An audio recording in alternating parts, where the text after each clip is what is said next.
Igor Jankę, dzień dobry. To jest Układ Otwarty, niezależny program o Polsce i świecie. Dziś o wyborach prezydenckich. Czy możemy już powiedzieć, że na pewno zostały rozstrzygnięte i 6 sierpnia Karol Nawrocki zostanie prezydentem?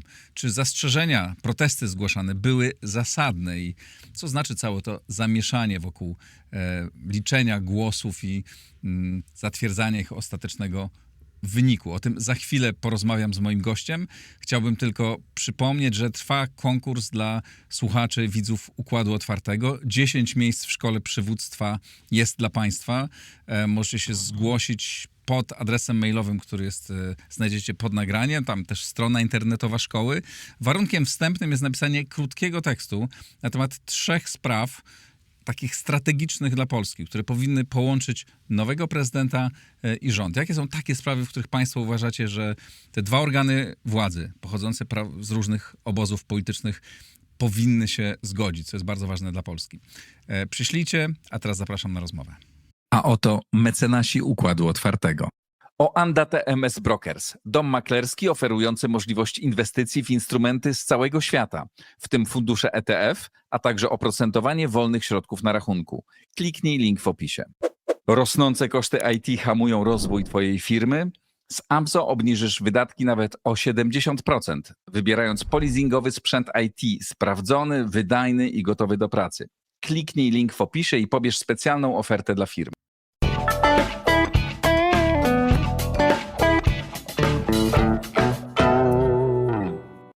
Pan profesor Ryszard Piotrowski, konstytucjonalista. Dzień dobry. Dzień dobry, panie redaktorze, dzień dobry państwu. Czy jedną z tych rzeczy, o których mówiłem przed chwilą, że ci ludzie, którzy chcieliby się zgłosić do Szkoły Przywództwa, powinni napisać o najważniejszych rzeczach, co do których się zgadzamy. Powinno się zgodzić przyszły prezydent i przyszły prezydent powinno być na przykład to, żeby uporządkować chociażby konstytucję, żeby doprowadzić do tego, aby nie było niejasności, zwłaszcza jeśli chodzi o podział kompetencji władzy. Czy pana zdaniem nasze doświadczenie pokazuje na to, że należy ją zmienić, czy nie, ona działa całkiem nieźle? Może to jeszcze nie ten czas. Nie ma takiej konstytucji, która by sprostała pasjom polityków i ich dzikiej żądzy, żeby mieć jeszcze więcej i więcej władzy. I nie ma takiej konstytucji, która by sprawiła, że politycy będą dotrzymywali obietnic. To jest już w ich naturze, że starają się traktować prawo jako narzędzie do realizacji własnych celów. Oczywiście istniejąca konstytucja nie jest idealna. Są w niej takie postanowienia, które mogłyby zostać ulepszone. Ale zanim się zabierzemy do tej roboty, trzeba sobie odpowiedzieć na pytanie, co jest naszym celem. Czy chcemy dać obywatelom więcej wolności, czy też chcemy dać obywatelom szansę na to, żeby ktoś tę wolność dla nich zabezpieczał, chronił, starał się o nią. I w istniejącej konstytucji jest dość gwarancji dla obywateli. One są bardzo, powiedziałbym, dobrze pomyślane. Jest też w tej konstytucji taki mechanizm, takie nastawienie, taka dążność do tego, żeby zmierzać do kompromisu, żeby podstawą prawa był dialog. No i gdyby to się udało osiągnąć, byłoby wspaniale. To prawda, ale to chyba nie zależy od konstytucji, tylko od kultury prawnej, od życia społecznego, od poziomu zaufania. Ale czy jako obywatel, teraz pana nie pytam tylko jako profesora prawa, ale oczywiście obywatel, profesor prawa, czy uważa pan, że lepiej dla Polski, patrząc na naszą historię 35 lat, byłoby, żeby cała władza spoczywała w jednym ręku, czy w jednym miejscu w każdym razie, czy ten układ, kiedy część kompetencji ma prezydent, część ma rząd, wbrew narzekaniom jest całkiem niezły, bo jeśli nasze rozmaite instytucje nie działają dobrze albo politycy je zawłaszczają, to przynajmniej mamy taki swoisty system check and balances, że te obozy władzy walcząc ze sobą nawzajem się kontrolują. No, nasza tradycja jest przeciwna absolutum dominium, to znaczy tej tendencji do skoncentrowania władzy. No, niektórzy uważają, że to jest jedna z przyczyn klęsk Rzeczpospolitej, że nie mieliśmy państwa autorytarnego wtedy, kiedy ono się rozwijało w Europie Zachodniej i w Europie Wschodniej. Wszędzie były autorytaryzmy różnego rodzaju. Nie tak daleko stąd, bo w Prusach obowiązywał przepis na początku XVIII wieku, 1746 chyba, który mówił, że jeżeli ktokolwiek ośmieli się zadać pytanie albo zwrócić z jakąś prośbą do króla Prus, to jego królewska wysokość raczy sobie życzyć, aby ktoś taki był natychmiast powieszony i żeby razem z nim został powieszony pies dla większego pohańbienia.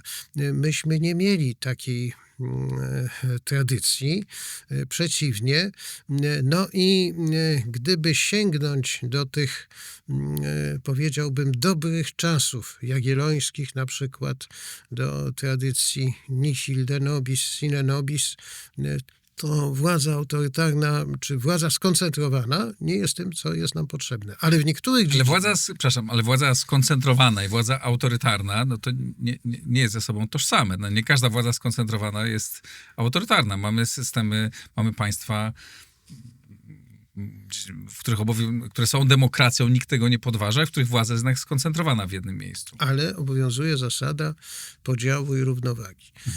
No i tutaj powiedzmy, że mamy państwa, w których władza prezydenta jest silniejsza niż u nas, ale one mają Albo władza szefa rządu, kanclerza. Albo władza szefa rządu, ale one zarazem mają silne mechanizmy równoważące, czasem osłabiane i to, czy należałoby raczej opowiedzieć się za systemem kanclerskim, czy raczej za systemem prezydenckim, zależy trochę od tego, czy jesteśmy przygotowani na takie zamknięcie tego układu, domknięcie systemu.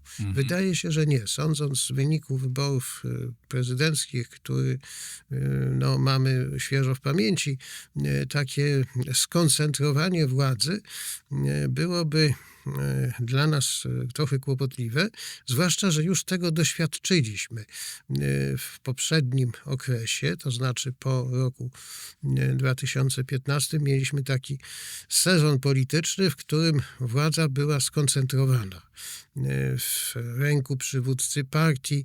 To jest postrzegane jako naruszenie reguł konstytucyjnych. I teraz, gdybyśmy sprawili, że ten przywódca partii będzie prezydentem albo takim superpremierem, no to wówczas wszystko byłoby formalnie w porządku. Ale czy to by sprawiło, że będzie więcej wolności? Raczej nie. Pytanie, czy by sprawiło, że państwo byłoby bardziej sprawne? Dzisiaj mamy sytuację, w której Polska nie ma ambasadorów w 50 państwach, dlatego że dwóch polityków się ze sobą, czy dwa obozy polityczne się ze sobą nie zgadzają. No i to na pewno nie pomaga funkcjonowaniu państwa, zwłaszcza w tak trudnej międzynarodowej sytuacji. A to już jest kwestia braku dialogu. Ale gdybyśmy mieli system prezydencki bądź kanclerski, ta władza byłaby w jednym ręku, to byłaby decyzja w jednym miejscu. I to byłoby lepsze dla Polski? Ja pytam pana profesora o pańską perspektywę. To znaczy moja perspektywa mówi, że jeśli chcemy zastąpić dialog prostym, że tak powiem, trzaśnięciem pięścią w stół, to nie jest dobry pomysł. Ja też mam takie obawy, tylko też nie wiem, czy to, z czym mamy obecnie do czynienia, czy mieliśmy to słowo dialog jest najbardziej... No, nie ma dialogu, nie ma dialogu, ale też zamiast dialogu chcemy powiedzieć, no to niech jeden w takim razie zdecyduje.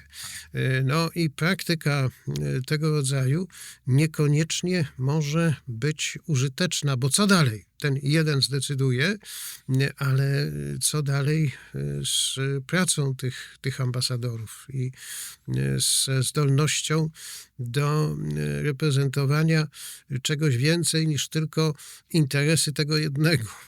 No, zakładam, ambasadorowie reprezentują państwo, nie partię w założeniu. Oczywiście połowa obywateli byłaby, czy połowa, jakaś część obywateli byłaby szczęśliwa, bo byłby ich prezydent, druga nieszczęśliwa, no ale tak się dzieje, tak się na świecie dzieje. Stany Zjednoczone tego są najlepszym przykładem, aczkolwiek tam też prezydent ma jednak rozmaite blokady, chociaż on ma wielką siłę.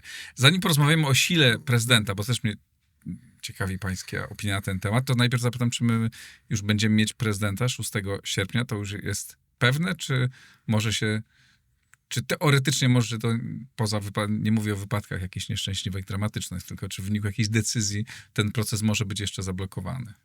No, wiemy, że to będzie o godzinie 10, wiemy, że 6 sierpnia i wiemy, że gospodarzem tego procesu jest marszałek Sejmu i że jego możliwości działania są wyznaczone przez uchwałę Izby Kontroli Nadzwyczajnej i Spraw Publicznych Sądu Najwyższego, która została zgodnie z kodeksem wyborczym przekazana marszałkowi Sejmu, a nade wszystko mamy podstawę konstytucyjną do tego, żeby to zgromadzenie się odbyło. Zatem gdyby miało się ono nie odbyć, to byłoby to z naruszeniem prawa. Czyli jeśli ktoś nie zdecyduje się na radykalne złamanie prawa, już w zasadzie nic nie stoi na przeszkodzie.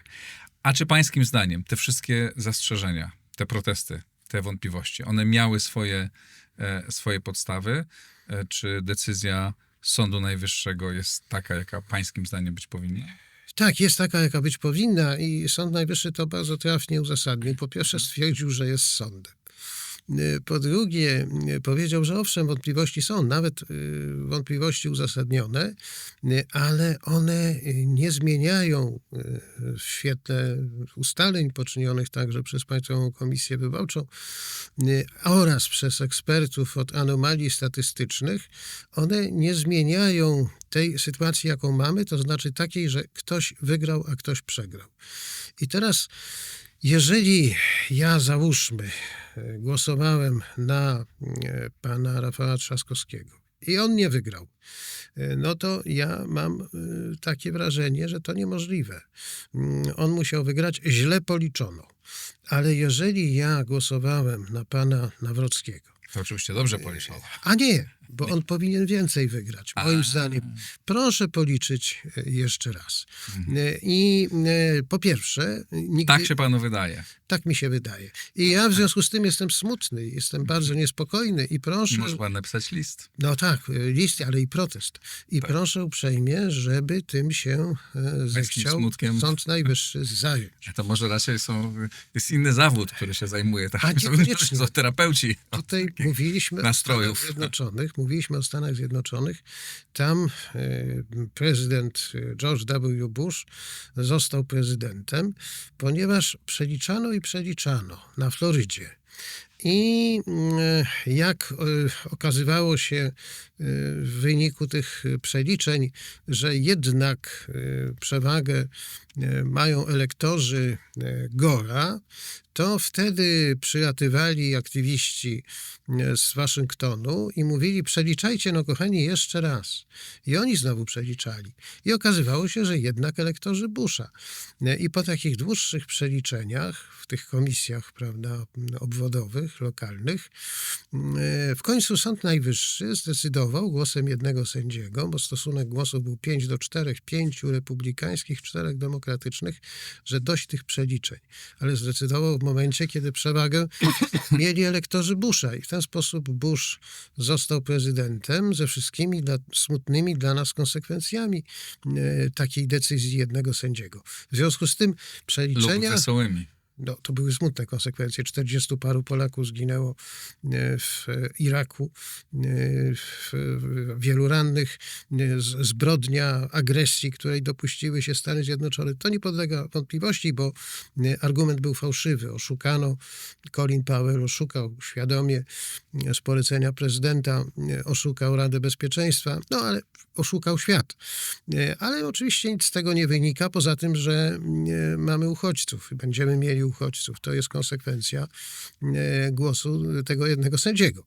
I teraz, jeżeli spojrzymy na sytuację tych przeliczeń, no to po pierwsze, nigdy... Przepraszam, że pozwolę sobie powiedzieć, myślę, że to jest trochę z całym szacunkiem uproszczona widzę, że konsekwencja głosu tego jednego sędziego, to była też konsekwencja bardzo wielu zdarzeń wcześniejszych. Ale tu wchodzimy w rozmowę, w dyskusję o polityce. Ale gdyby nie Bush, tylko Gore, to prawdopodobnie demokraci nie byliby tacy chętni do tego, żeby realizować ten etap strategii amerykańskiej, polegającej na likwidowaniu wszystkich rzeczywistych lub potencjalnych sojuszników Rosji, bo to przecież o to chodzi.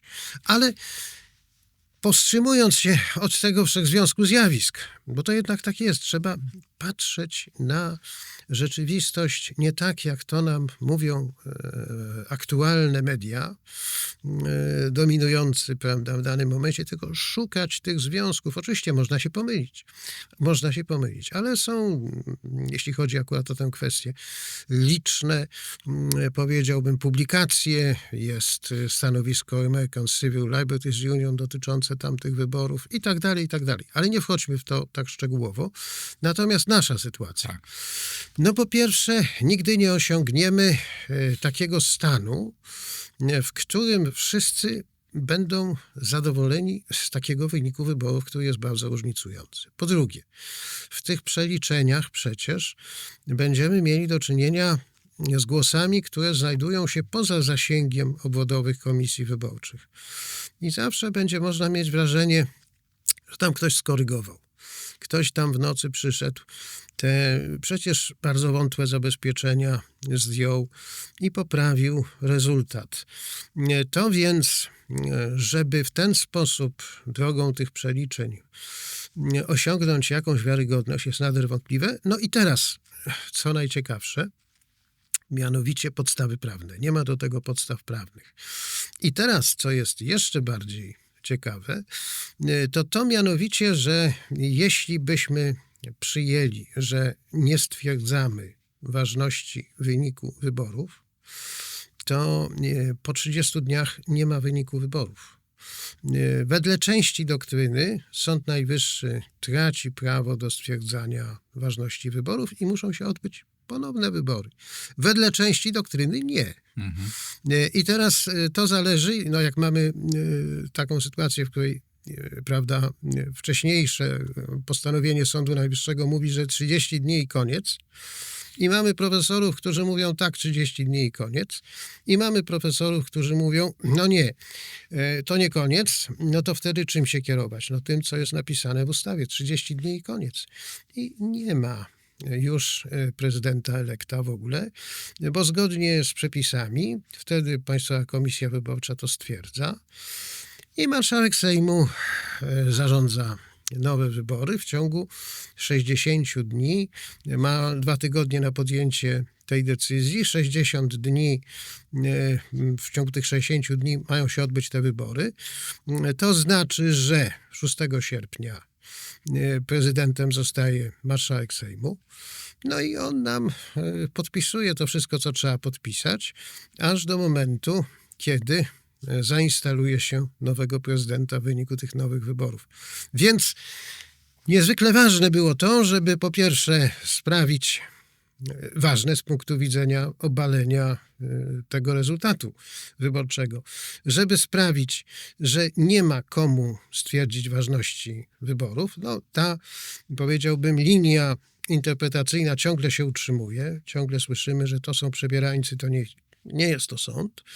I druga rzecz, żeby zmusić tych przebierańców do tego, żeby oni się spóźnili.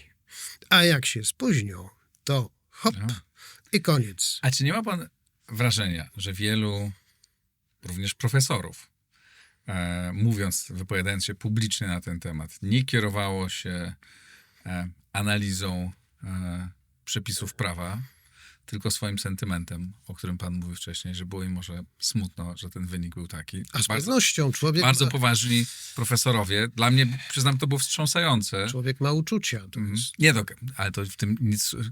Każdy z nas ma prawo do posiadania swoich uczuć, tak? No ale jednak od profesorów prawa wymagamy nie tego, żeby się kierowali swoimi uczuciami, tylko oceną sytuacji prawnej. Mieliśmy bardzo poważnych profesorów prawa, którzy uważali, że marszałek Hołownia powinien zostać prezydentem, podpisać wszystkie ustawy, ich zdaniem porządkujące system prawny.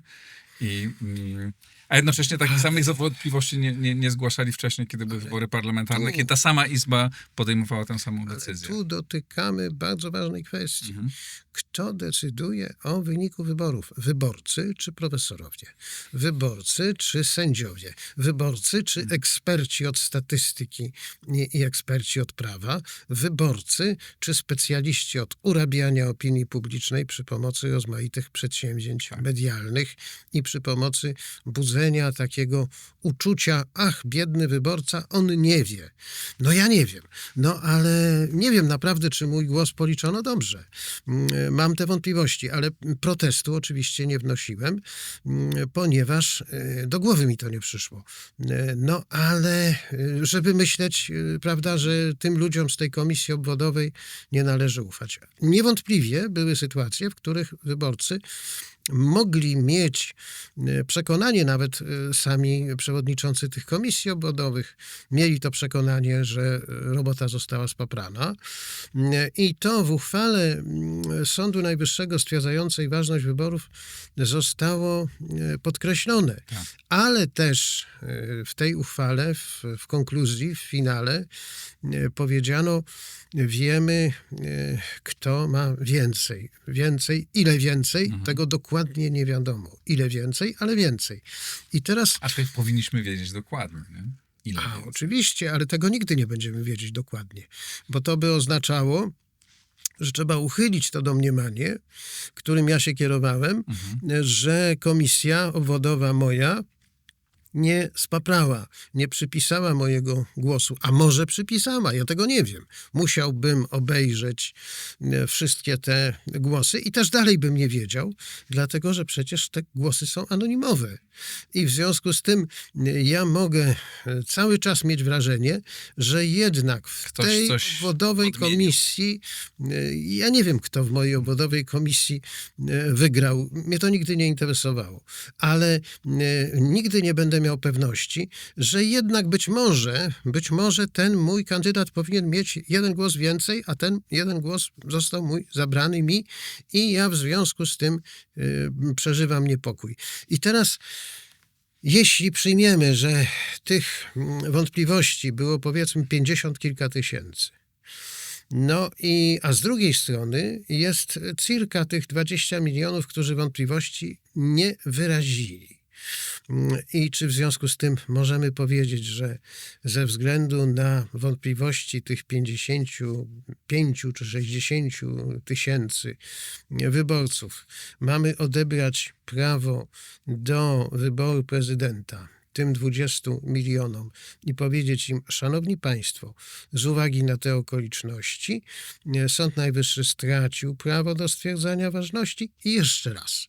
Ale potem może się okazać, że analogicznie i jeszcze raz. Wtedy to mielibyśmy niemalże 100% pewność, że gdyby wybory były powtórzone i wynik byłby inny, wygrałby drugi kandydat, to pojawiłoby się 100 tysięcy głosów, albo i więcej, które by żądały przeliczenia, bo czułyby się nieusatysfakcjonowane. Zawsze też byłaby okazja, żeby twierdzić, że te wybory, prawda, ponowne są nielegalne, ponieważ poprzednie były ważne i w związku z tym nie można było przeprowadzić tych wyborów ponownych i w związku z tym państwo nie ma prezydenta albo ma neoprezydenta.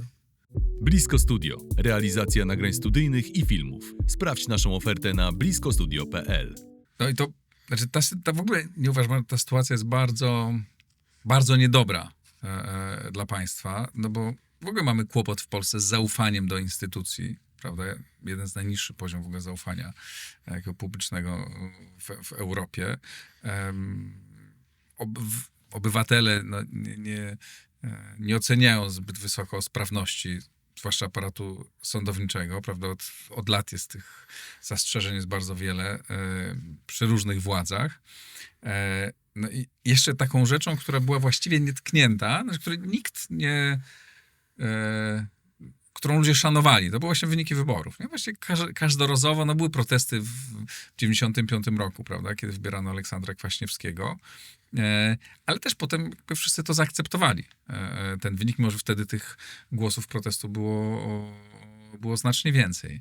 Nie, to proces wyborczy jednak cieszy się szacunkiem Polaków. No i też o tym pokazuje całkiem nie taka mała frekwencja, nie? Może nie jest jakaś super rewelacyjna, no, ale nie jest taka zła. Jednak ludzie wierzą w to, że ten głos ma znaczenie, nawet jeśli potem część z nich jest niezadowolona. No, więc gdyby ktoś chciał zrobić Polakom krzywdę, to powinien to zniszczyć. Myśmy mieli wielokrotnie, 8-krotnie chyba pokojową zmianę rządów. One się zmieniały w wyniku wyborów parlamentarnych przede wszystkim.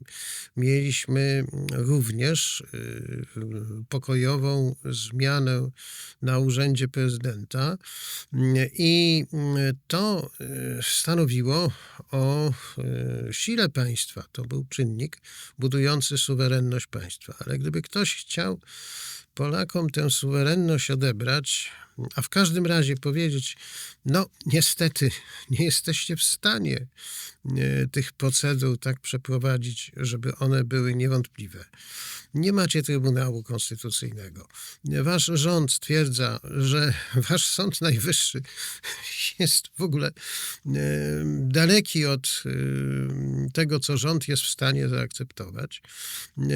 Część znacząca opinii publicznej, no ponad 10 milionów z kawałkiem, jeśli traktować ten wybór prezydenta jako referendum przeciwko rządowi, plebiscyt przeciwko rządowi, uważa, że w ogóle rząd wasz jest do niczego i go nie macie. No to w takim razie, drodzy Polacy, może trzeba wam jakoś pomóc, żebyście się dobrze zorganizowali. Jest jeden zawodnik na wschód od Polski, który bardzo chętnie by nam w tym pomógł i niewykluczone, że w jakiś różny sposób próbuje to robić. Rozmawiamy w dniach, kiedy wybuchały 3 pożary nagle w Warszawie, prawda? I oczywiście nie wiemy, jakie są tego przyczyny. No wcześniej też wcześniej były pożary. Niewątpliwie w interesie Polaków jest to, żeby Polska była silna, suwerenna i żeby nie była targana sprzecznościami. Zawsze to nam szkodziło. Ale tak jest cały czas. No, dobra, co mamy robić w sytuacji, w której, no dobrze, będziemy mieć, prawdopodobnie wszystko wskazuje na to, że będzie prezydent wybrany większością głosów. Taką no, znaczącą, nieznaczącą, to jest ocenne, czy tam kilkaset tysięcy głosów to dużo czy mało, ale jest jasne, że dostał więcej niż jego konkurent. Ale trudno się dziwić wielu ludziom, że mają wątpliwości co do składu Trybunału Konstytucyjnego na przykład, tak? Do sposobów, jaki został powołany. Ludzie patrzą na to państwo, no i to zaufanie nie rośnie do niego. Pomimo, że żyje nam się coraz lepiej, że jesteśmy coraz bardziej zamożnym. Nie zupełnie. Z tym, że żyje nam się coraz lepiej, to mam duże wątpliwości. Sądząc po moim własnym przykładzie, rachunkach za prąd, za gaz, cenach w sklepie, nie uważam, żeby żyło mi się coraz lepiej. Wydaje mi się, że być może ja jestem jakimś wyjątkiem, jakimś zupełnym nieudacznikiem. Ale statystycznie... No niektórzy na pewno. Widzę przecież na ulicach te oznaki, powiedziałbym takie agresywne, ekscesywne oznaki powodzenia, ten opulentyzm, to jest bardzo widoczne. No może w Warszawie jest to bardzo widoczne, może w innych miastach mniej, ale to jest złudzenie. To jest złudzenie w moim przekonaniu, bo w istocie rzeczy trzeba patrzeć na tych,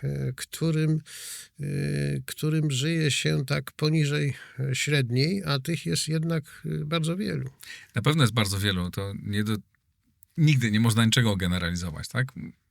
Średnio, znaczy statystycznie siła polskiego PKB, Tak, oczywiście, zarobków, tak. również siła tych pieniędzy, które mają ludzie w masie. Oczywiście to są tacy, którym wiedzie się lepiej, którzy gorzej. To jest taki argument, który ma nas uspokoić. No ja pamiętam przecież takie argumenty. Budujemy statki, mamy znakomite rezultaty, jeśli chodzi o produkcję węgla. Jesteśmy 10. potęgą na A świecie. nawet lokomotywy staniały. Lokomotywy, ale kto jest winien temu, że ludzie o tym nie wiedzą? Dziennikarze. Trzeba, żeby lepiej dziennikarze pracowali i lepiej komunikowali. W związku z tym potrzebna jest nam propaganda sukcesu. To samo mamy i teraz. Potrzebna jest nam propaganda sukcesu. I to się nie zmienia Polak potrafi. za kolejnych rządów ta Właśnie. propaganda. Teraz nawet obecny premier mówił też, że no przecież my tyle robimy, No, tylko to zrozumiałe. rzecznika nie mieliśmy i dlatego, ponieważ nie mieliśmy rzecznika, no to nawet nie wiedział, ale- że jest świetnie. Ale tacy przeciętni obywatele, dla nich miarą sukcesu jest ich konkretna sytuacja. Mhm. Tak. Wracając jednak do kwestii prawnej. Mamy nowy rozdział polityczny, tak? Będzie nowy prezydent. Za chwilę też zapytam pana o to, co tak prezydent... Czy pan się zgadza z twierdzeniem, że prezydent niewiele może? Bo ja od razu powiem, że z tym nie zgadzam. Przykład, nie wiem, No, ja Aleksandra też- Kwaśniewskiego pokazał, że prezydent Ja może bardzo też się dużo. z tym nie zgadzam. Przecież cała ta historia wokół wyborów prezydenckich, cała ta niezwykła intensywność, z jaką prowadzono kampanię, odebranie środków partii opozycyjnej, używanie służb specjalnych, agresywna propaganda w mediach, zaangażowanie rządu po stronie rządowego kandydata, łącznie z udziałem intensywnym bardzo premiera w kampanii wyborczej. To są zresztą wszystko okoliczności, na które wskazywano i poprzednio w sprawozdaniu, w uchwale Sądu Najwyższego stwierdzającej ważność wyborów pana prezydenta Dudy. Zwracano uwagę na podobne kwestie, mianowicie na ten uniformizm medialny. Tam co prawda powiedziano, że pluralizm mediów jest zapewniony przez to, że istnieją media od rządu niezależne. No, a zaangażowanie administracji państwowej po stronie jednego kandydata wprawdzie jest naganne, ale nie miało decydującego wpływu na wynik wyborów, bo wtedy Sąd Najwyższy wypowiedział się tak szerzej. Tak. Nie tylko co do konkretnych protestów, ale i co To do... już trudno zmierzyć przecież. Czy Trudno. działania administracji i państwa, tej części państwa, aparatu państwa, prawda, tych narzędzi, które miała partia rządząca ówczesna w ręku, a na pewno ich używała, czy one miały decydujące znaczenie, No, czy nie miały? to Tak? zmierzyć. Czy telewizja, czy to, co robił Jacek Kurski w telewizji pomagało, czy zaszkodziło bardzo ówczesnej władzy? To samo można być o obecnej władzy, która Tak. czystą tego wodą oceniam. polewa obywateli Ja w sposób tylko taki specyficzny. referuję niektóre fragmenty tamtej uchwały Sądu Najwyższego, Izby Kontroli Nadzwyczajnej i Spraw Publicznych. Natomiast widać wyraźnie, że stawką tych wyborów był wybór koncepcji Polski, w którą stronę Polska ma zmierzać. No i teraz, jeśli powiemy, że prezydent jest tu bez znaczenia, to w takim razie po co ta awantura? I po co taka wielka intensywność po jednej stronie i po drugiej stronie? Prezydent ma bardzo istotną rolę, bo może nie podpisywać ustaw, prawda? No, może się komunikować bezpośrednio i niezależnie od rządu z opinią publiczną. Która ma Może- jednak wpływ w Polsce, tak? Bo żyjemy w Ma państwie wpływ. demokratycznym. Historia, nie wiem, z CPK pokazała, że rząd podejmował decyzję w jedną stronę i nacisk opinii publicznej wpłynął na zmianę ich Tak, decyzji. A tu oczywiście, prezydent może odegrać ogromną rolę, mobilizując opinię Prezydent publiczną. może inicjować projekty ustaw. No, potrzebuje zgody Senatu na referendum. Prezydent może inicjować zmiany w Konstytucji. Także jest wyposażony w rozmaite, prawda, ważne narzędzia. No, jest uzależniony w znacznej większości swoich aktów urzędowych od zgody premiera, od podpisu premiera, ale cała sfera wyjęta z tego, powiedziałbym, obszaru objętego tym wymaganiem podpisu premiera jest przecież pozostawiona prezydentowi. Oczywiście, że prezydent musi działać zgodnie z konstytucją i w tej sferze, która jest jego władztwem własnym, niektórzy mówią prerogatywą, chociaż to nie jest najszczęśliwsze sformułowanie, to ta sfera jest także objęta nakazem zgodności działania z konstytucją. Część polityków obecnej opozycji, wspierająca przyszłego prezydenta, mówi, że jego zadaniem ma być obalenie rządu. Czyli w ogóle domniemują, że ma takie narzędzia do obalenia, do doprowadzenia do osłabienia rządu, obalenia, prawda? I ma. No. I może działać zgodnie z konstytucją. Znaczy, prezydent nie może rządu odwołać. Nie może odwołać, prawda? Ale może prowadzić rozmaite działania polityczne, przesyłając rozmaite projekty ustawy, wykazując, że rząd nic nie robi, tak dalej. To prawda, ale teraz prezydent ma obowiązek stać na straży państwa, jest najwyższym przedstawicielem państwa i nie może być działaczem partyjnym. Nie powinien. No, konstytucja wyłącza możliwość członkostwa prezydenta. Ale czym się różni to, czy ktoś jest członkiem, czy nie jest członkiem? Praktycznie biorąc niczym, jeśli ten, kto jest prezydentem, no, jest w stanie działać wbrew partyjnym interesom. Pan prezydent Duda tak działał, gdy chodzi o sprawę Lex TVN. Prawda, to bardzo... Tak. Były przypadki, tak? Były przypadki. Ale w większości prezydenci, którzy byli wcześniej, i prezydent Komorowski, i prezydent Kaczyński, no nie byli, Komorowski chyba, nie wiem, czy się, przepraszam, nie pamiętam, czy się zrzekł się, pewnie był członkiem Platformy i się zrzekł, no ale dla wszystkich było jasne, że jest związany z jednym obozem politycznym, prawda, i to było jasne, i to możemy zaklinać rzeczywistość, prawda, ale jest jasne i tak samo jak Karol Nawrocki nie jest członkiem PiS-u, prawda, no ale wiadomo, że był popierany przez tą partię, oczekiwania. To przecież tu do końca nie jest pewne, czy będzie bliżej PiS-u, czy Konfederacji, czy będzie samodzielny, ale ma dużo, wszyscy o tym mówią, to znaczy, że potencjalną władzę ma możliwości do wywierania bardzo dużego nacisku. Prezydent Kwaśniewski niejednokrotnie działał niekoniecznie po linii partyjnej. Więc to jest taka właściwość prezydentów. No i niewątpliwie z punktu widzenia państwa rozumianego jako dobro wspólne, ten, kto zostanie prezydentem, nie może ignorować faktu, że wprawdzie ma poparcie wielu obywateli, ale nie cieszy się zaufaniem niemal tej samej grupy, bardzo wielu obywateli. I jego zadaniem jest występować w imieniu jednych i drugich. Więc ja bym był bardzo, powiedziałbym, ostrożny z realizacją takiego programu jak obalenie rządu. Ja też. Ja cytuję, tylko mówię o tym, że są politycy, którzy wprost o tym mówią i tego oczekują od Nawrockiego. Oczywiście ich nadzieje, każda opozycja chce, żeby wreszcie zaczęła rządzić. No i kiedy już te rządy sprawuje, to prędzej czy później przekona się, że jest oczekiwanie, żeby sobie wreszcie poszli. Tak. Na szczęście, ja uważam, że to jest dobre w Polsce, tak, że jednak społeczeństwo ma taką zdrowy instynkt, że mniej więcej to najdłużej 8 lat daje jednym rządzić, kiedy już tak te kolejne rządy coraz bardziej gniją, psują się, działają w sposób budzący bardzo wiele wątpliwości, to mówią nie. Świat jest niedoskonały. Problemem jest to, że nie da się rozwiązać problemów. Na ogół nie da się rozwiązać w konkretnych warunkach.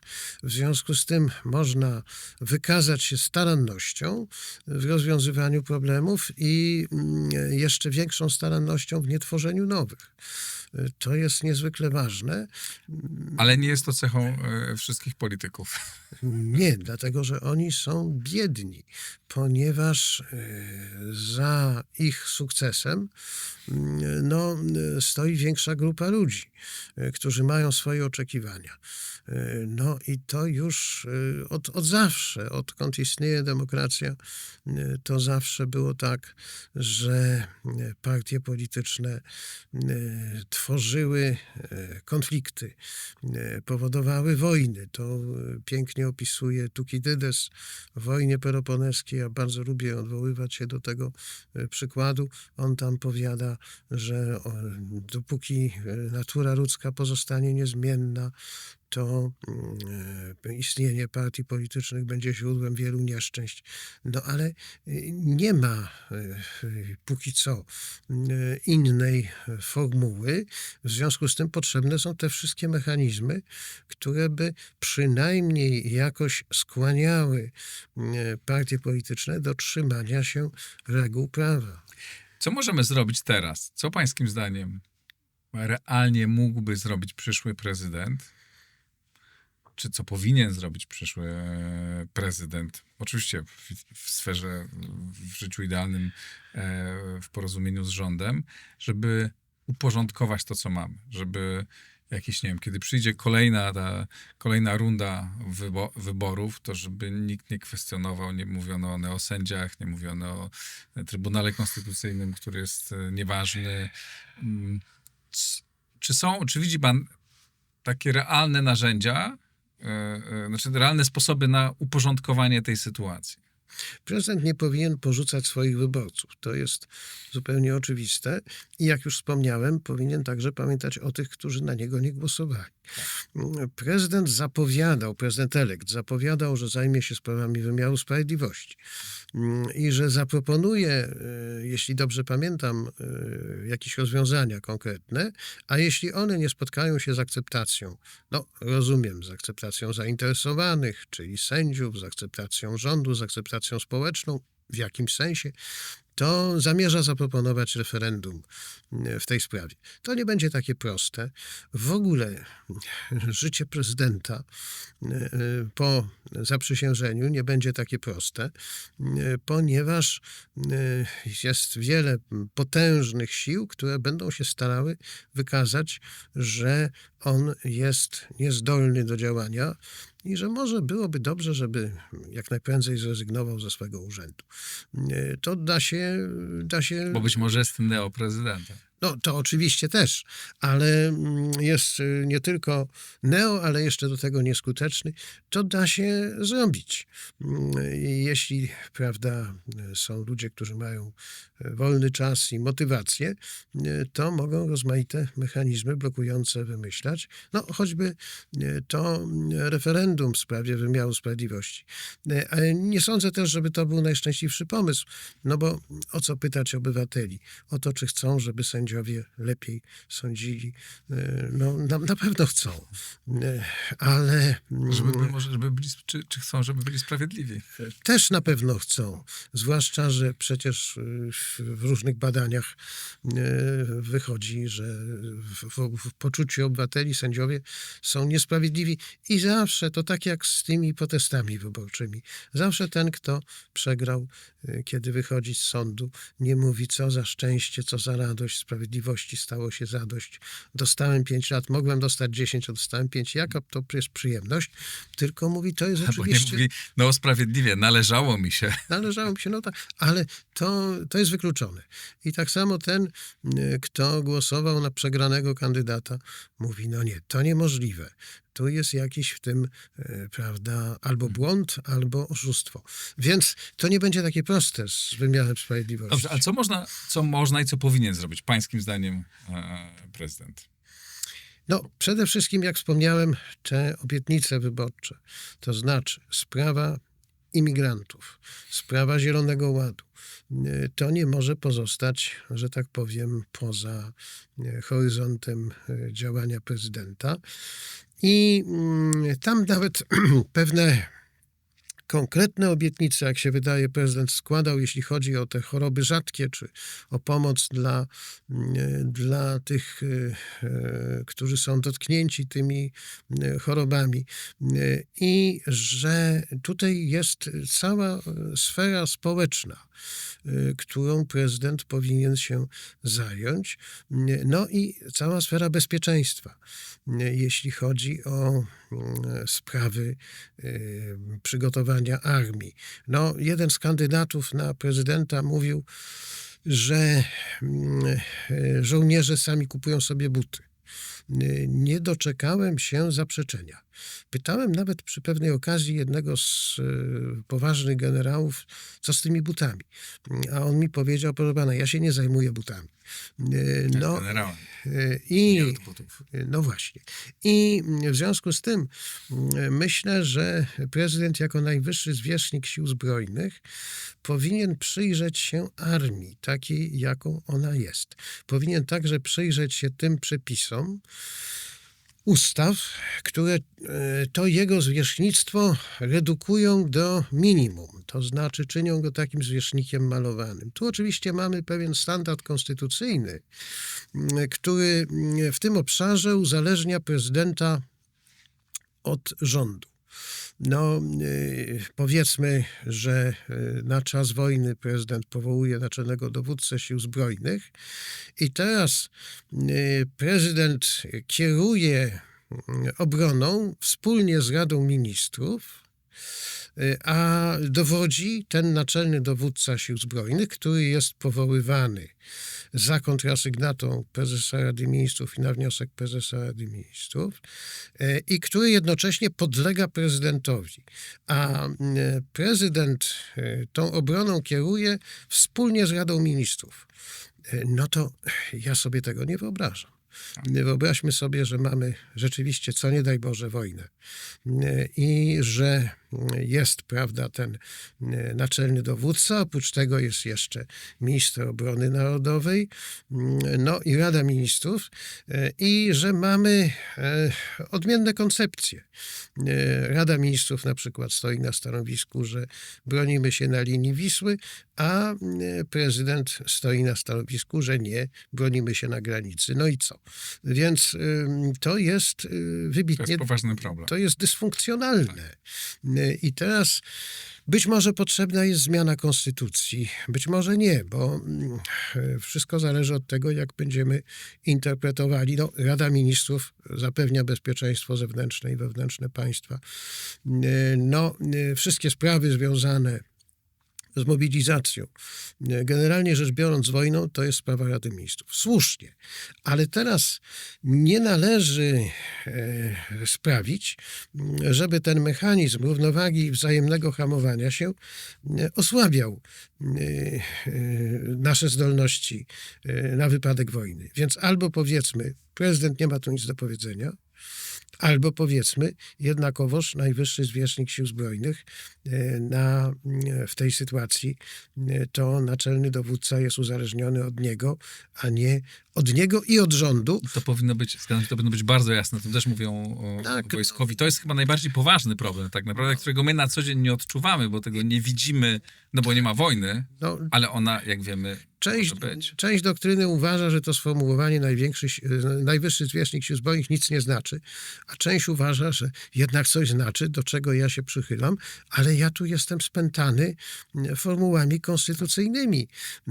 I oczywiście to wyrasta z negatywnego doświadczenia z okresu prezydentury pana prezydenta Wałęsy i tych, powiedzmy, takich tendencji do powiązania z armią, ale może to były dobre pomysły. Może właśnie trzeba sprawić, żeby ujednoznacznić sytuację w tę albo w tę stronę. Tutaj to jest, ja też w 100% się zgadzam.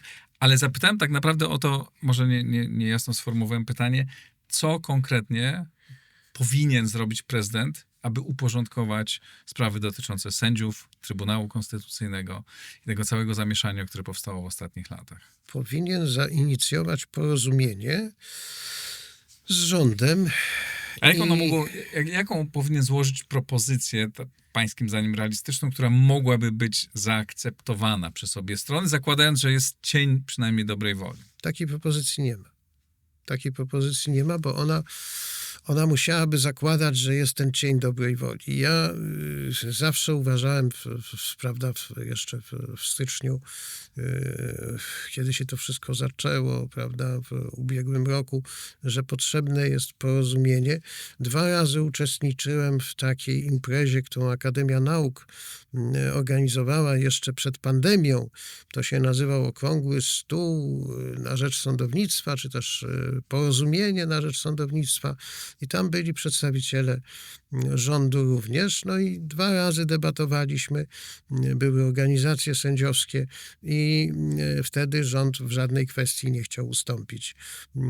No i teraz to jest, powiedziałbym, podstawowy warunek, ale on trudny jest do realizacji, dlatego że rząd obecny swoje zwycięstwo wyborcze zawdzięcza organizacjom sędziowskim, które bardzo czynnie występowały.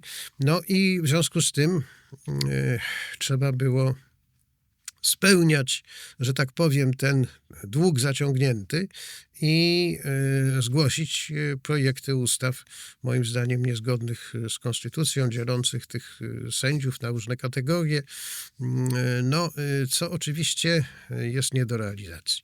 I teraz rządowi będzie bardzo trudno przystać na to, co ja uważałbym za nieodzowne, to znaczy zostawmy sędziów w spokoju. Przestańmy mówić o neosędziach. Zakończmy ten dyskurs. Ale to z tego, co pan mówi, to wynika, że nie ma wyjścia Zaraz. innego niż zmiana... To nie koniec. Okay. Trzeba oddzielić urząd ministra sprawiedliwości od prokuratora generalnego i trzeba oderwać ministra sprawiedliwości od sądów, ponieważ ten system, który mamy w tej chwili, on nie ma nic wspólnego z konstytucją. Konstytucja nie przewiduje żadnej roli ministra sprawiedliwości wobec sądów. No, w związku z tym ten nadzór trzeba powierzyć albo Sądowi Najwyższemu, albo KRS-owi, no ale żeby to wszystko zrobić, trzeba zakończyć schizofrenię konstytucyjną. To znaczy trzeba powiedzieć wystarczy. Zrywamy z koncepcją, że Sąd Najwyższy nie jest sądem, że Krajowa Rada Sądownictwa nie jest Krajową Radą Sądownictwa. Dajemy sobie z tym spokój. Owszem, ja wiem, sam to pisałem, że Krajowa Rada Sądownictwa została ustanowiona z naruszeniem konstytucji.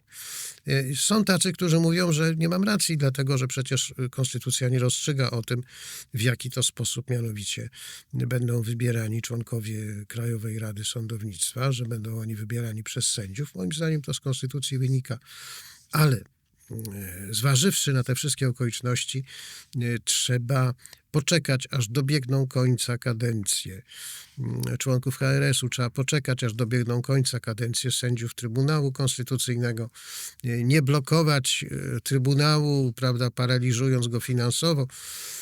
Trzeba zachowywać się normalnie. Ale to jest niemożliwe. No właśnie, czyli nie ma wyjścia. Nie ma. To jest niemożliwe. Albo myślałem, że jakiś ci, do których... Ja nie wiem, ja nie jestem prezydentem. Okay. Ja nie jestem prezydentem, na szczęście. Więc poza tym, prezydent nie jest sam. Ma bardzo wielu, powiedziałbym, ekspertów do dyspozycji. Być może oni coś zaproponują, co jednak nie spowoduje, miejmy nadzieję, sytuacji, w której będziemy mieli prezydenta niedotrzymującego obietnic. Mamy rząd niedotrzymujący obietnic, no to będziemy mieli prezydenta niedotrzymującego obietnic. Oczywiście, że wszyscy ci, którzy uważają, że to jest prezydent zawdzięczający swój urząd przebierańcom, wszyscy ci będą starannie pracowali na to, żeby prezydent był prezydentem malowanym i do tego jeszcze cały czas przedstawianym w mediach jako sam diabeł, co jeden z ekspertów zdaje się sugerował, ale już zostawmy to. To zapewne tak będzie. Czyli rozumiem, wniosek z tego jest taki, podsumowując naszą rozmowę, że punkt pierwszy, 6 sierpnia wszystko wskazuje na to, Karol Nawrocki zostanie prezydentem, będzie różnie oceniany, że powinien realizować swoje obietnice wyborcze. No tak oczywiste stwierdzenie, ale że szans na to, żeby zmienił, żeby wpłynął na uporządkowanie systemu prawnego przy tym układzie politycznym praktycznie nie ma. Chyba że spełnią się nadzieje opozycji na to, że będą nowe wybory. Nowe wybory w terminie właściwym. To znaczy wtedy, kiedy one tam wypadają, prawda, z kalendarza i wtedy w zależności od tego, jakie będzie stanowisko wyborców, bo to wyborcy decydują, albo możliwości realizowania tego projektu, o którym ja mówiłem, to znaczy dajmy sobie spokój, zostawmy sędziów ich własnemu losowi, niech działają. To przecież jest postulat nie do przyjęcia dla obecnej opozycji. Oni domagają się, żeby właśnie mieć możliwość oddziaływania na sędziów, żeby tych sędziów niesłusznych ze starym rodowodem jak najprędzej przepędzić. No i żeby sędziowie jednak działali tak, jak sobie rząd życzy. Otóż to nie jest tak, że To łączy praworządność... wszystkich, panie profesorze, wszystkich polityków to rządzących w danej chwili to łączy. Chcą, żeby sędziowie działali tak, jak rząd sobie życzy. Tak, i To jest zgoda między rządzącymi. To jest klęska praworządności, bo praworządność, jak zawsze mówię, nie polega na tym, że rząd rządzi prawem, tylko odwrotnie, prawo rządzi rządem. Żaden rząd tego nie chce. Tak, to prawda. No to bardzo smutna konstatacja. Musimy pracować nad tym, żeby zmieniła się kultura polityczna w Polsce, bo to jest jedyny sposób. Zgadzam się z tym, że ja jestem zwolennikiem znaczy mam taką opinię, że jakby dobre prawo to jest nie wystarczy. Zajmowałem się mediami całe życie i pamiętam, jak powstawały ustawy o Krajowej Radzie Radiofonii. Bardzo dobre ustawy powstawały. Niezależnie od tego, jak mają być prawicowi bądź lewicowi profesorowie, malarze, rzeźbiarze, żeby rządzili pośrednio telewizją, to i takie rozwiązania się znajdują i politycy zawsze znajdą sposób na wpływanie na przykład na media, niezależnie od tego, jak skomplikowaną ustawę znajdziemy. Trudno, musimy pracować nad tym, żeby zmieniła się, co nie jest robotą, moim zdaniem, tu jestem umiarkowanie optymistą. Moim zdaniem ta atmosfera będzie się w Polsce zmieniać. Ja widzę to po ludziach, tych 30-40-latkach, z którymi pracuję w szkole przywództwa. Zapraszam państwa do tej szkoły, przypominam o tym. Panie profesorze, bardzo dziękuję. Dziękuję bardzo. Miejmy nadzieję. Tak jest, miejmy nadzieję. I to wszystko zależy od nas, proszę państwa, od obywateli. Jak bardzo będziemy domagać się tego od wszystkich polityków po obu stronach. Zapraszam do szkoły przywództwa, tam też o tym mówimy. Link i adres do szkoły znajdziecie pod nagraniem. Dziękuję bardzo, to wszystko na dzisiaj.